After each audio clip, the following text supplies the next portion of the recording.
નમસ્કાર મિત્રો, અમારા વિડીયોમાં આપ સૌનું હાર્દિક સ્વાગત છે। મિત્રો, આજે આપણે વાત કરવાના છીએ રાતના લગભગ 11:30 વાગ્યા હતા। શહેરના સૌથી વ્યસ્ત વિસ્તારમાં આવેલી પોલીસ કંટ્રોલ રૂમમાં અચાનક એક ફોન આવ્યો અને માત્ર 3 મિનિટમાં આખા શહેરની પોલીસ સતર્ક થઈ ગઈ। ફોન કરનાર એક વૃદ્ધ માણસ હતો અને તેના અવાજમાં એટલો ડર હતો કે ડ્યુટી પર કેટલાક અધિકારીએ તરત પૂછ્યું, "શું થયું?" સામેના છેડાથી કંપતા અવાજમાં જવાબ આવ્યો, "સાહેબ, મારી દીકરીને કોઈએ મારી નાખી છે અને મારી પાસે જે પુરાવો છે એ જોઈને તમને પણ વિશ્વાસ નહીં આવે." ફોન કટ થઈ ગયો। કંટ્રોલ રૂમમાંથી તરત નજીકના પોલીસ સ્ટેશને માહિતી આપવામાં આવી અને કેસની તપાસની જવાબદારી શહેરના ઈમાનદાર અને કડક પોલીસ અધિકારી એસીપી અર્જુન ઠાકોરને સોંપવામાં આવી। અર્જુન ઠાકોરનું નામ આખા શહેરમાં જાણીતું હતું।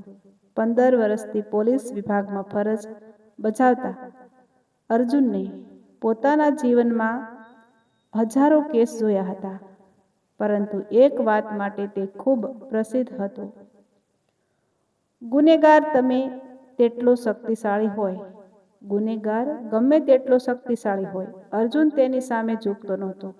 લોકો કહેતા કે અર્જુનના હાથમાં કાયદો હોય તો મોટો માણસની પણ ઊંઘ હરામ કરી જાય, મોટા માણસની પણ ઊંઘ હરામ થઈ જાય। પરંતુ એ રાત્રે અર્જુનને ખબર નહોતી કે જે કેસની તપાસ કરવા તે નીકળ્યો હતો એ કેસ તેની આખી જિંદગી ઉથલપાથલ કરી નાખવાનો હતો। પોલીસ જીપ મૃતકના ઘરની બહાર પહોંચી ત્યારે વરસાદ ધોધમાર વરસી રહ્યો હતો। અર્જુન જીપમાંથી નીચે ઉતર્યો અને ઘરમાં પ્રવેશતા જ તેણે જોયું કે જમીન પર એક યુવતી લોહીમાં લથપથ પડી હતી। તેની ઉંમર લગભગ 25 વર્ષની હતી।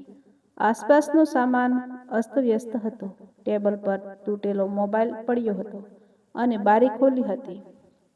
અર્જુને આસપાસ નજર ફેરવી અને પૂછ્યું, "મૃતક કોણ છે?"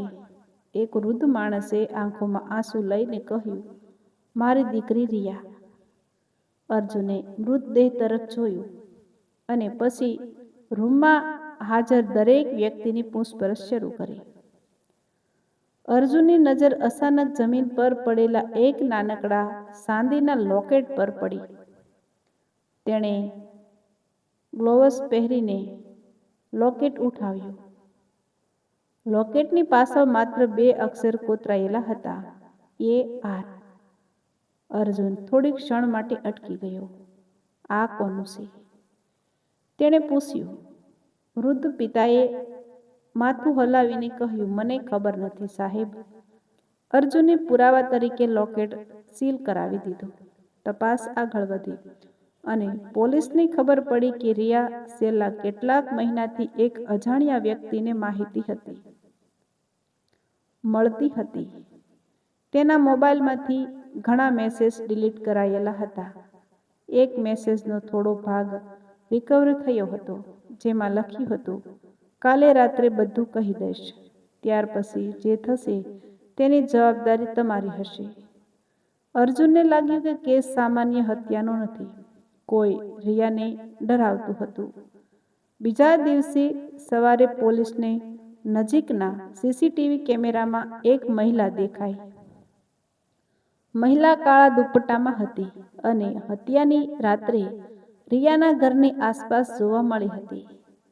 ચહેરો સ્પષ્ટ દેખાતો નહોતો, પરંતુ તેની શાલ અને શરીરની રચના પરથી તપાસ અધિકારીઓએ અનુમાન લગાવ્યું કે તે કોઈ ઓળખીતું વ્યક્તિ હોઈ શકે છે। અર્જુને સીસીટીવીની તસવીર વારંવાર જોઈ। પછી તેણે પૂછ્યું, "આ મહિલાના હાથમાં કંઈ છે?" અધિકારીએ ઝૂમ કરીને કહ્યું, "સાહેબ, કદાચ બેગ છે." અર્જુને કહ્યું, "ફોટો વધુ ક્લિયર કરાવો." તપાસ ટીમે આખી રાત મહેનત કરી અને બીજા દિવસે એક તસવીર થોડી સ્પષ્ટ થઈ। મહિલા કાળા દુપટ્ટામાં હતી અને તેના ડાબા હાથમાં નાની ચામડીની બેગ હતી। અર્જુને તસવીર જોઈ અને તેના ચહેરા પર અચાનક ગંભીરતા આવી ગઈ, કારણ કે એ બેગ તેને ઓળખાતી હતી. એ બેગ તેને પોતાની પત્ની નંદનીની હતી. અર્જુન થોડા સેકન્ડ સુધી કશું બોલ્યો નહીં. અધિકારીએ પૂછ્યું, સાહેબ, કંઈ થયું? અર્જુને તરત પોતાનો ચહેરો સામાન્ય કર્યો અને કહ્યું, કંઈ નહીં. આ ફોટો કોઈને બતાવશો નહીં. પરંતુ અંદરથી તેનું હૃદય ધબકવા લાગ્યું હતું. નંદની તેની પત્ની હતી. છેલ્લા 10 વર્ષથી બંને સાથે હતા. અર્જુન જ્યારે પોલીસની ફરિયાદમાં વ્યસ્ત રહેતો, ત્યારે નંદની જ ઘરની જવાબદારી સંભાળતી. અર્જુન માટે નંદની માત્ર પત્ની નહોતી, તે તેની સૌથી મોટી શક્તિ હતી. પરંતુ એ દિવસે પહેલી વાર અર્જુનના મનમાં એક ભયાનક પ્રશ્ન ઊભો થયો. શું નંદની રિયાની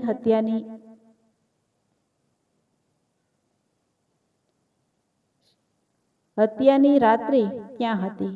અર્જુને ઘરે જઈને સીધું નંદનીને પૂછ્યું, ગઈકાલે રાત્રે તમે ક્યાં ગયા હતા? નંદનીએ થોડું આશ્ચર્યથી તેની તરફ જોયું અને કહ્યું, શું થયું? તમે આવું કેમ પૂછો છો? અર્જુને ફરી પૂછ્યું, મારે જવાબ જોઈએ છે. નંદની થોડી ક્ષણ ચૂપ રહી અને પછી ધીમેથી બોલી, હું એક જગ્યાએ ગઈ હતી. ક્યાં? એ હું અત્યારે કહી શકતી નથી. અર્જુનનો ચહેરો કઠોર થઈ ગયો. નંદની, હું તારો પતિ છું, પોલીસ અધિકારી નહીં. નંદનીની આંખોમાં આંસુ આવી ગયા. તેણે કહ્યું, અર્જુન, મને વિશ્વાસ કર, મેં કોઈ ખોટું કામ નથી કર્યું. અર્જુને પૂછ્યું, તો પછી તું મને બધું કેમ નથી કહેતી? નંદનીએ માથું નીચે કરી દીધું, કારણ કે જો મેં કહ્યું તો કોઈ નિર્દોષ માણસની જિંદગી બરબાદ થઈ જશે. આ જવાબે અર્જુનને વધુ શંકાસ્પદ બનાવી દીધો.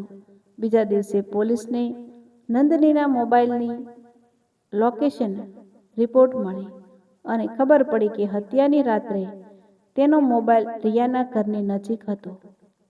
હવે કેસમાં નંદનીનું નામ સત્તાવાર રીતે સામે આવવા લાગ્યું. અર્જુનને તપાસમાંથી પોતાને દૂર કરી દેવું જોઈએ એવું બધાને લાગ્યું. પરંતુ કેસની ગંભીરતા જોઈને તેણે પોતાની ટીમને કહ્યું, મારી સાથે કોઈ સંબંધને કારણે પુરાવામાં એક પણ ફેરફાર નહીં થાય. જે પુરાવો મળશે એ જ સાસુ મનાશે. નંદનીની પૂછપરછ શરૂ થઈ. તેણે માત્ર એક જ વાત કહી, મેં રિયાને મળવા જવાનું સ્વીકાર્યું છું, પણ મેં તેને મારી નથી. અર્જુને પૂછ્યું, તું રિયાને શા માટે મળવા ગઈ હતી? નંદની ચૂપ રહી. કોઈ તેને બ્લેકમેલ કરતું હતું. નંદનીની આંખોમાં ભય દેખાયું. તેણે ધીમેથી કહ્યું, હા અર્જુન, હા. અર્જુન ચોંકી ગયો. કોણ? નંદનીએ કોઈ જવાબ આપ્યો નહીં. અર્જુને ટેબલ પર હાથ માર્યો અને કહ્યું, નંદની, આ રમત નથી. આ યુવતી મરી ગઈ છે. નંદની રડતા બોલી, મને ખબર છે. તો પછી નામ બોલ. નંદનીએ આંખો બંધ કરી અને કહ્યું, જો હું તેનું નામ બોલીશ તો પહેલા તમે મારી ઉપર વિશ્વાસ કરવાનું બંધ કરી દેશો. અર્જુને કઠોર અવાજમાં કહ્યું, હું પોલીસ અધિકારી છું, મને સત્ય જોઈએ છે. નંદનીએ ધીમેથી કહ્યું, એ માણસ તમારાથી બહુ નજીક છે. અર્જુન એકદમ શાંત થઈ ગયો. કોણ? નંદનીએ જવાબ આપ્યો નહીં. એ જ રાત્રે અર્જુને પત્નીની ઓફિસમાં એક અજાણ્યો કવર મળ્યો. કવરમાં માત્ર એક ફોટો હતો. ફોટામાં અર્જુન અને નંદનીના લગ્નના દિવસે ઊભા હતા અને પાછળ એક માણસ ઊભો હતો. એ માણસને જોઈ અર્જુનનો ચહેરો સફેદ પડી ગયો, કારણ કે એ તેનો જ નાનો ભાઈ વિવેક હતો. અર્જુન અને વિવેક વચ્ચે વર્ષોથી સંબંધ સારા નહોતા.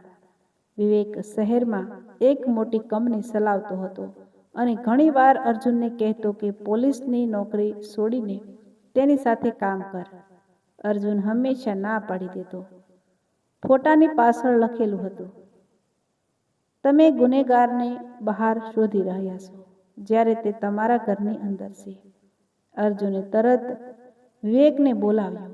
વિવેક હસીને બોલ્યો, ભાઈ, તમે મને કેમ શંકાની નજરે જુઓ છો? અર્જુને કહ્યું, કારણ કે પુરાવા તારી તરફ ઇશારો કરે છે. વિવેકે હસીને કહ્યું, પુરાવા ક્યારેક સાચા હોય છે, ક્યારેક બનાવટી. અર્જુને તેની આંખોમાં જોયું અને પૂછ્યું, રિયાને ઓળખતો હતો? વિવેકે થોડી ક્ષણ ચૂપ રહ્યો, પછી બોલ્યો, હા, ઓળખતો હતો. કેટલા સમયથી? થોડા મહિના. શા માટે? વિવેકે કહ્યું, બિઝનેસનું કામ હતું. પરંતુ અર્જુન જાણતો હતો કે વિવેક ખોટું બોલી રહ્યો છે. પોલીસે રિયાના બેંક ખાતાની તપાસ કરી. જો જાણવા મળ્યું કે છેલ્લા 6 મહિનામાં તેને એક જ અજાણ્યા ખાતામાંથી મોટી રકમ મળતી હતી. એ ખાતું વિવેકની કંપનીની સાથે જોડાયેલું હતું. હવે શંકા વધુ ગાઢ બની. પરંતુ અચાનક એક નવો પુરાવો મળ્યો. રિયાના રૂમમાંથી એક નોટબુક મળી, જેમાં નંદનીનું નામ લખેલું હતું. તેમાં માત્ર એક જ વાક્ય હતું, નંદની દીદી મને બચાવી શકે છે. અર્જુનનું મન ફરી ગુસ્સાઈ ગયું. જો નંદની હત્યારી હોય તો રિયા તેને બચાવનાર કેમ લખે? અર્જુને નંદનીને ફરી પૂછ્યું, તું રિયાને કેવી રીતે ઓળખતી હતી? નંદનીએ કહ્યું, હું તેને બચાવવા માંગતી હતી. કિસથી? નંદની રડી પડી, તમારા ભાઈથી. અર્જુને જાણે વીજળીનો ઝટકો લાગ્યો. નંદનીએ કહ્યું, રિયાએ મને ઘણા દિવસ પહેલા સંપર્ક કર્યો હતો. તેને ખબર પણ પડી ગઈ હતી કે વિવેકની કંપનીમાં ગેરકાયદેસર પૈસાની હેરાફેરી થાય છે. તે બધું પોલીસને કહેવા માંગતી હતી, પરંતુ તેને ધમકી આપવામાં આવી હતી. તેણે મને મદદ માગી હતી. અર્જુને પૂછ્યું, તો તું મને કેમ નહોતી કહી? નંદનીએ ધીમેથી કહ્યું, કારણ કે વિવેક મને એક વિડીયો બતાવ્યો હતો. તેમાં તમારા એક પોલીસ કેસ સાથે જોડાયેલો ખોટો પુરાવો હતો. તેણે કહ્યું હતું કે જો હું મોઢું ખોલીશ તો તે પુરાવો બહાર આવશે અને તમારી નોકરી જતી રહેશે. અર્જુનનું હૃદય તૂટી ગયું. તું મારા માટે આ બધું સહન કરતી રહી. નંદનીએ આંસુ સાથે કહ્યું, તમે આખી જિંદગી લોકો માટે લડ્યા છો. હું તમારા માટે એટલું પણ ન કરી શકું? અર્જુન પાસે કોઈ જવાબ નહોતો, પરંતુ હવે તેની સામે વધુ મોટું કામ હતું. તેને પોતાની પત્નીને બચાવવાની હતી, સત્યને બચાવવાની ફરજ હતી. પોલીસે વિવેકની કંપનીમાં દરોડો પાડ્યો. ઘણા દસ્તાવેજો મળ્યા, પરંતુ મુખ્ય પુરાવો મળ્યો નહીં. એ જ સમયે નંદની ગાયબ થઈ ગઈ. અર્જુનને ખબર પડી કે નંદનીને કોઈએ કારમાં બેસાડી હતી. સીસીટીવીમાં દેખાય કાર વિવેકની કંપનીની હતી. અર્જુન આખી ટીમ લઈને ત્યાં પહોંચ્યો. અંદરથી કોઈ અવાજ નહોતો. એક રૂમમાં નંદની બાંધેલી મળી આવી. અર્જુન તેને જોઈને દોડી ગયો. નંદની બેભાન હતી. થોડા સમય પછી તેની આંખો ખુલી. તેણે અર્જુનનો હાથ પકડીને કહ્યું, રિયાનો સાચો હત્યારો હજુ બહાર છે. અર્જુને પૂછ્યું, વિવેક? નંદનીએ માથું હલાવ્યું, ના. અર્જુન ચોંક્યો, તો કોણ? નંદનીએ ધીમેથી કહ્યું, તમારો વિશ્વાસુ માણસ. અર્જુને અચાનક પોતાના જ પોલીસ સ્ટેશનના ઇન્સ્પેક્ટર મહેતા યાદ આવ્યા. મહેતા છેલ્લા 15 વર્ષથી અર્જુન સાથે કામ કરતો હતો. દરેક કામમાં તે અર્જુનનો બાજુમાં ઊભો રહ્યો હતો. પરંતુ હવે તપાસ કરતા ખબર પડી કે હત્યાની રાત્રે રિયાના ઘરની નજીકની સીસીટીવી ફૂટેજ ડિલીટ કરવાનું કામ પોલીસ સ્ટેશનમાંથી થયું હતું. સિસ્ટમમાં લોગ મળ્યો અને લોગમાં મહેતાની આઈડી હતી. અર્જુને મહેતાને તરત બોલાવ્યો. મહેતા અંદર આવ્યા ત્યારે અર્જુને કહ્યું, મહેતા, આ કેસ હવે તારી સામે છે. મહેતા હસ્યો. સાહેબ, તમે મને પણ શંકાની નજરે જુઓ છો? અર્જુને કહ્યું, હું કોઈને શંકાની નજરે નથી જોતો, પુરાવાને જોતો છું. મહેતા થોડા સમય ચૂપ રહ્યો. પછી તેણે કહ્યું, સાહેબ, તમે બધું સમજી ગયા છો. તમે બધું સમજી ગયા છો. અર્જુને બંદૂક બહાર કાઢી. રિયા કોણે મારી? મહેતાની આંખોમાં અજીબ શાંતિ હતી. તેણે કહ્યું, જે વ્યક્તિએ તેમને આ કેસ આપ્યો હતો. અર્જુન એકદમ ચોંકી ગયો. શું? મહેતાએ કહ્યું, રિયાની હત્યા પાછળ બહુ મોટું રેકેટ છે. વિવેક તેમાં હતો, પણ તે મુખ્ય માણસ નથી. તો મુખ્ય કોણ? મહેતાએ જવાબ આપ્યો, તમારો ઉપરનો અધિકારી. અર્જુનના હાથમાં પકડેલી બંદૂક વધુ મજબૂત થઈ. આખી તપાસ હવે એવી જગ્યાએ પહોંચી ગઈ હતી જ્યાં દરેક માણસ શંકાસ્પદ લાગતો હતો. અર્જુને પોતાના વિભાગના અધિકારીઓને ગુપ્ત તપાસ શરૂ કરી.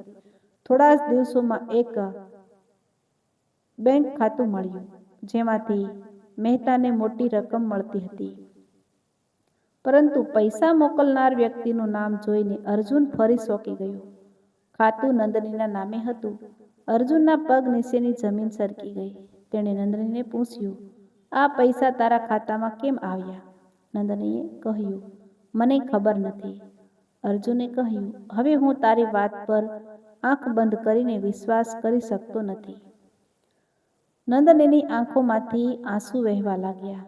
અર્જુન, તમે પણ? અર્જુને કહ્યું, મને સત્ય જોઈએ છે. નંદનીએ ધીમેથી કહ્યું, જો મને ધરપકડ કરો, જો નહીં તો મને ધરપકડ કરો. અર્જુન સ્થિર થઈ ગયો. શું?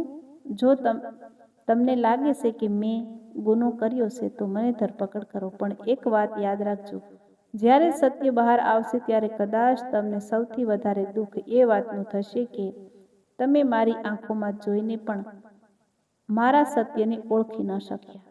અર્જુન રાત્રે આખી રાત ઊંઘી શક્યો નહીં. એક તરફ પોલીસ અધિકારી તરીકેની તેની ફરજ હતી અને બીજી તરફ 10 વર્ષનું લગ્ન જીવન. સવારે તેણે નંદનીની ધરપકડ કરી. મીડિયા સામે સમાચાર આવ્યા. એસીપી અર્જુને પોતાની જ પત્નીની ધરપકડ કરી. આખું શહેર હસમસી ગયું. લોકો કહેવા લાગ્યા કે અર્જુન કેટલો ઈમાનદાર છે કે તેણે પત્નીને પણ છોડ્યા નહીં. પરંતુ કોઈને ખબર નહોતી કે એ ધરપકડ પાછળ અર્જુનનું તૂટેલું હૃદય હતું. જેલમાં નંદની અર્જુનને મળવા આવી. કાચની બીજી બાજુ બેઠેલી નંદનીએ કહ્યું, તમે મને ગુનેગાર માનો છો? અર્જુન થોડા સમય ચૂપ રહ્યો અને પછી કહ્યું, હું તને ગુનેગાર માનતો નથી, પરંતુ કાયદા સામે હું તારો પતિ નથી. નંદની હળવેથી સ્મિત કરી અને બોલી, આ જ કારણ છે કે મેં તમને ક્યારેય છોડ્યા નથી. અર્જુનની આંખોમાં આંસુ આવી ગયા. નંદનીએ પોતાની પાસે છુપાવેલી એક નાની ચાવી તેને આપી. આ ચાવી રિયાએ મને આપી હતી. અર્જુને પૂછ્યું, ક્યાંની? નંદનીએ કહ્યું, તમારા ઘરની જૂની અલમારીની. અર્જુન ઘરે ગયો અને અલમારી ખોલી. અંદર એક જૂનું લાકડાનું બોક્સ હતું. બોક્સમાં એક પેન ડ્રાઈવ અને એક પત્ર હતો. પત્ર રિયાએ લખ્યો હતો. તેમાં લખ્યું હતું કે વિવેક માત્ર પૈસાની હેરાફેરી કરતો હતો, પરંતુ આખા રેકેટને ચલાવતો માણસ એક પોલીસ અધિકારી હતો. પેન ડ્રાઈવમાં વિડીયો હતો. અર્જુને વિડીયો ચલાવ્યો અને તેની આંખો સામે જે દ્રશ્ય આવ્યું તે જોઈને તે હસમસી ગયો. વિડીયોમાં રિયા એક વ્યક્તિને મળતી હતી. કેમેરો ધીમે ધીમે ચહેરા તરફ ફર્યો અને અર્જુનના હાથ કંપવા લાગ્યા. એ વ્યક્તિ હતો મહેતા, પરંતુ મહેતા એકલો નહોતો. તેની પાછળ અર્જુનનો ઉચ્ચ અધિકારી પણ હતો. બંને રિયાને ધમકાવતા હતા.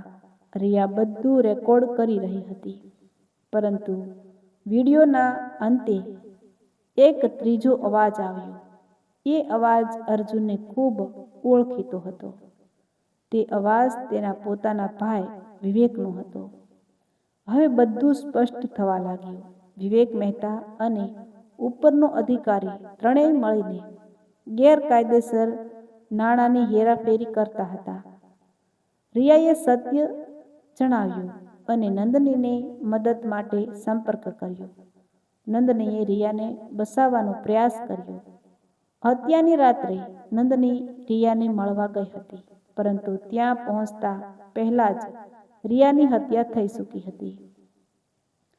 નંદનીએ મૃતદેહ જોયા અને પોલીસને ફોન કરવાનું વિચાર્યું, પરંતુ પાછળથી કોઈએ તેને જોઈ લીધી. તેણે ડરથી પોતાનો મોબાઈલ બંધ કર્યો અને ત્યાંથી નીકળી ગઈ. ત્યારબાદ આરોપીઓએ નંદનીને જ હત્યામાં ફસાવવાનું નક્કી કર્યું. નંદનીના મોબાઈલની લોકેશન, સીસીટીવી અને બેંક ટ્રાન્ઝેક્શન બધું બતાવી બનાવટી રીતે તૈયાર કરવામાં આવ્યું હતું. સૌથી મોટો ઝટકો હજુ બાકી હતો. પેન ડ્રાઈવના અંતિમ ફોલ્ડમાં એક વિડીયો હતો. અર્જુને ઓડિયો ચલાવ્યો. તેમાં નંદનીનો અવાજ હતો. તે રિયાને કહી રહી હતી, તને કંઈ થાય તો હું અર્જુનને બધું કહી દઈશ. રિયાનો અવાજ આવ્યો, મને અર્જુન સાહેબ પર વિશ્વાસ છે. અર્જુનની આંખોમાંથી આંસુ વહેવા લાગ્યા, કારણ કે તેની પત્નીએ તેના પર વિશ્વાસ કર્યો હતો, જ્યારે તે પોતે તેની ઉપર શંકા કરતો રહ્યો હતો. અર્જુન તરત જ જેલમાં ગયો. નંદનીને જોઈને તે કંઈ બોલી શક્યો નહીં. નંદનીએ પૂછ્યું, સત્ય મળી ગયું? અર્જુન માત્ર એટલું બોલ્યો, હા. નંદનીએ કહ્યું, હવે મને ઘરે લઈ જશો? અર્જુને તેની સામે ઘૂંટણીએ બેસી ગયો અને કહ્યું, મને માફ કર. નંદનીએ તેની આંખોમાં જોયું અને કહ્યું, તમે તમારી ફરજ કરી. હું તમારી પત્ની છું, એટલે મને બચાવવી તમારી ફરજ નહોતી. પરંતુ એક વાતનું દુઃખ છે. અર્જુને પૂછ્યું, શું? નંદની બોલી, તમે દુનિયાના દરેક માણસને શંકાની નજરે જોઈ શકો છો, પણ તમારી પત્નીની આંખોનો વિશ્વાસ એકવાર તો વાંચી શક્યા હોત. અર્જુન રડી પડ્યો. તેણે નંદનીનો હાથ પકડીને કહ્યું, આજે હું પોલીસ અધિકારી તરીકે નહીં, તારો પતિ બનીને માફી માંગુ છું. નંદનીએ તેની ફરજ જોઈને કહ્યું, માફી ત્યારે મળશે જ્યારે રિયાને ન્યાય મળશે. અર્જુને વસન આપ્યું. ત્યારબાદ તેણે પોતાની જ ટીમ સામે કાર્યવાહી શરૂ કરી. મહેતા ધરપકડ થયો. વિવેક પણ ધરપકડ થયો. ઉપરનો અધિકારી પણ પુરાવા સામે નબળો પડી ગયો. પરંતુ કેસની સુનાવણી દરમિયાન વિવેકે એક એવું રહસ્ય જાહેર કર્યું જેને સાંભળીને અર્જુન પણ હસમસી ગયો. વિવેકે કહ્યું કે નંદનીએ રિયાને માત્ર મદદ જ નહોતી કરી, તેણે પોતાની જિંદગી જોખમમાં મૂકી હતી. રિયાની હત્યાની રાત્રે નંદનીએ હત્યારાને રોકવાનો પ્રયાસ કર્યો હતો અને એ દરમિયાન તેના હાથમાં ઈજા થઈ હતી. પરંતુ નંદનીએ એ ઈજા પણ અર્જુનથી છુપાવી હતી, જેથી તેને શંકા ન જાય. અર્જુને નંદનીના હાથ તરફ જોયું. ખરેખર ત્યાં જૂનું નિશાન હતું. તેણે પૂછ્યું, તમે મને આ કેમ નહોતું કહ્યું? નંદની બોલી, કારણ કે મને ડર હતો કે તમે પોલીસ અધિકારી બનીને મને બચાવવા નહીં આવો. તમે પુરાવા શોધવા લાગશો. અર્જુનના હૃદયમાં આ શબ્દો તીરની જેમ વાગ્યા. આખરે કોર્ટમાં તમામ પુરાવા રજૂ થયા અને રિયાને ન્યાય મળ્યો. આરોપીઓને સજા થઈ. અર્જુનની ઈમાનદારીની ફરી પ્રશંસા થઈ. અખબારમાં હેડલાઇન આવી, પોલીસ અધિકારીએ પોતાની જ પત્નીની ધરપકડ કરી, પરંતુ અંતે પત્ની નિર્દોષ સાબિત થઈ. લોકો અર્જુનને ઈમાનદારીનું ઉદાહરણ કહેવા લાગ્યા, પરંતુ અર્જુન માટે આ કેસ કોઈ ગૌરવની વાત નહોતી. તેને વારંવાર એક જ વાત યાદ આવતી. નંદનીએ કહ્યું હતું, તમે દુનિયાના દરેક માણસને શંકાની નજરે જોઈ શકો છો, પણ તમારી પત્નીની આંખોનો વિશ્વાસ એકવાર તો વાંચી શક્યા હોત. કેસ પૂરો થયા પછી અર્જુન એક સાંજે નંદનીને લઈને રિયાના માતા પિતાના ઘરે ગયો. રિયાના પિતાએ અર્જુનને જોઈને કહ્યું, સાહેબ, તમે મારી દીકરીને ન્યાય અપાવ્યો. અર્જુને માથું ઝુકાવીને કહ્યું, ના કાકા, તમારી દીકરીએ અમને સત્ય સુધી પહોંચાડ્યું. નંદનીએ રિયાના ફોટા સામે દીવો પ્રગટાવ્યો. રિયાના પિતાએ નંદનીનો હાથ પકડીને કહ્યું, મારી દીકરીને તમે છેલ્લી ઘડીએ બહેન બનીને બસાવવાનો પ્રયાસ કર્યો હતો. નંદનીની આંખોમાંથી આંસુ આવી ગયા. તેણે કહ્યું, હું તેને બસાવી ન શકી. રિયાના પિતાએ કહ્યું, પણ તમે તેનું સત્ય બસાવ્યું. એ સાંજે અર્જુન અને નંદની ઘરે પાછા ફર્યા. કારમાં બંને લાંબા સમય સુધી ચૂપ રહ્યા. પછી અર્જુને નંદનીનો હાથ પકડીને કહ્યું, નંદની, એક વાત પૂછું? હા. જો એ દિવસે હું તારી ધરપકડ ન કરત તો? નંદની થોડું હસીને બોલી, તો કદાચ તમે સારા પતિ સાબિત થતા, પણ સાચા પોલીસ અધિકારી નહીં. અર્જુને કહ્યું, અને આજે મને સમજાયું કે સાચો પોલીસ અધિકારી બનવું મુશ્કેલ છે, પણ સાચો પતિ બનવું કદાચ તેના કરતાં પણ મુશ્કેલ છે. નંદનીએ તેની તરફ જોઈને કહ્યું, સાચો પતિ એ નથી જે પત્નીને દરેક આરોપથી બસાવે. સાચો પતિ એ છે જે સત્ય સામે આવે ત્યારે પોતાના અહંકારને બસાવતો નથી. અર્જુન હસ્યો અને કહ્યું, તો મારી સજા શું છે? નંદનીએ કહ્યું, આજથી દર રવિવારે મને સમય આપવાનો. અર્જુન બોલ્યો, એટલી મોટી સજા? બંને હસી પડ્યા. પરંતુ એ હાસ્ય પાછળ બંનેની આંખોમાં વર્ષોનો દુઃખ છુપાયેલો હતો. થોડા દિવસ પછી અર્જુને પોતાની ઓફિસની દિવાલ પર એક નાનો ફ્રેમ લગાવ્યો. તેમાં માત્ર એક વાક્ય લખેલું હતું, પુરાવા ખોટું બોલી શકે છે, પરિસ્થિતિ ભ્રમિત કરી શકે છે, દુનિયા શંકા કરી શકે છે, પરંતુ સાચો વિશ્વાસ અંતે સત્ય સુધી પહોંચાડે છે. દરરોજ ઓફિસમાં આવતા નવા પોલીસ કર્મચારીઓ એ વાક્ય વાંચતા. કોઈને ખબર નહોતી કે એ વાક્ય પાછળ એક પોલીસ અધિકારીની આખી જિંદગી બદલાઈ ગઈ હતી. અને અર્જુન જ્યારે પણ એ ફ્રેમ તરફ જોતો, ત્યારે તેને પોતાની પત્નીનો ચહેરો યાદ આવતો. એ પત્ની જેને એક સમય પોતાના જ પતિને ગુનેગાર માની હતી. એ પત્ની જેણે આરોપ સહન કર્યા પરંતુ પતિ પરનો વિશ્વાસ છોડ્યો નહીં. એ પત્ની જેણે પોતાના જીવન કરતાં પતિની ઈમાનદારીને વધારે મહત્વ આપ્યું. અને કદાચ આજ આ વાર્તાનો સૌથી મોટો સત્ય હતો. ક્યારેક આપણે જેને સૌથી વધારે પ્રેમ કરીએ છીએ, તેના પર જ સૌથી વધારે શંકા કરી બેસીએ છીએ. કારણ કે આપણે સત્ય શોધવામાં એટલા વ્યસ્ત થઈ જઈએ છીએ કે સામે ઊભેલા માણસની આંખોમાં છુપાયેલું સત્ય જોવાનું ભૂલી જઈએ છીએ. અર્જુન માટે નંદની માત્ર તેની પત્ની નહોતી, તે તેની જિંદગીનો એ અરીસો હતી જેમાં તેને પોતાના પોલીસ અધિકારીવાળા ચહેરાની પાછળ છુપાયેલા એક સામાન્ય માણસ દેખાતો હતો.